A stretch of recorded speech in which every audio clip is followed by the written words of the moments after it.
Zee 24 तास एक पाऊल पुढे। आणि आता पीक पाणी संदर्भातली बातमी। भंडारा जिल्ह्यात पारंपरिक पद्धतीने धानाचं उत्पादन घेणाऱ्या शेतकऱ्यांनी आता केळीचं उत्पादन घ्यायला सुरुवात केली आहे। केळीच्या लागवडीचा हा प्रयोग यशस्वी झाला असून भंडारा जिल्ह्यातील शेतकऱ्यांना आता आर्थिक उत्पन्नासाठी नवा पर्याय समोर आलाय। भंडारा जिल्ह्यातील पवनी तालुक्यात वसलेल्या पालोरा या गावातील बलराम वैद्य यांची ही केळीची बाग।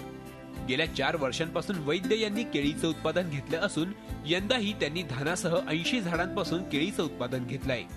हा इतर खर्च खताच्या औषधीचा हे ते खर्च पकडून 40,000 रुपये आम्हाला पहिल्या वर्षी खर्च आला। तर आम्ही पोटॅशचा वापर जास्त केला आणि नंतर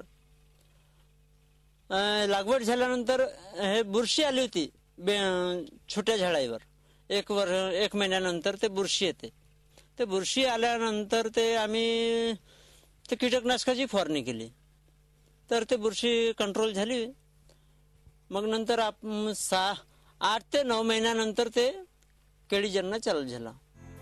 धानाचं उत्पादन घेताना वैद्य यांना दरवर्षी 10,000 रुपये लागवडीचा खर्च यायचा।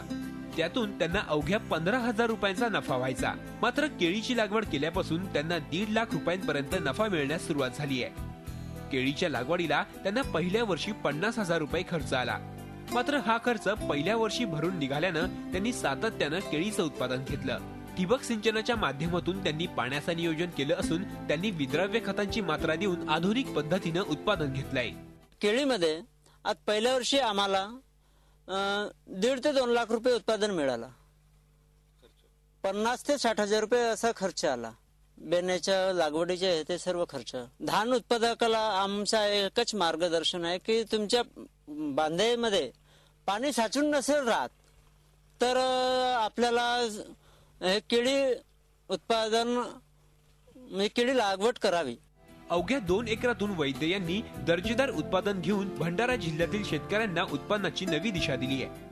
माझ्या पण मनात असा विचार आला की मी बी पुढच्या वर्षी वगैरे 1 एकरात केळीचा बाग घ्यावा आणि आपली उत्तरोत्तर प्रगती करत राहावा। आणि धानाच्या शेतीला पर्याय म्हणून केळीची शेती मला फार फायद्याची अशी त्यांना मार्गदर्शनातून माझ्या लक्षात आलं आणि मी समोर केळीचा बाग घेण्याच्या विचारात आहे। भंडारा जिल्ह्यातील शेतकऱ्यांनी फलोत्पादनाची कास धरून अशा प्रकारे छोट्या क्षेत्राचं नियोजन केलं तर नक्कीच शेतकऱ्यांची उन्नतीकडे वाटचाल होईल। झी 24 ताससाठी माधव चंदनकर, भंडारा। झी 24 तास एक पाऊल पुढे।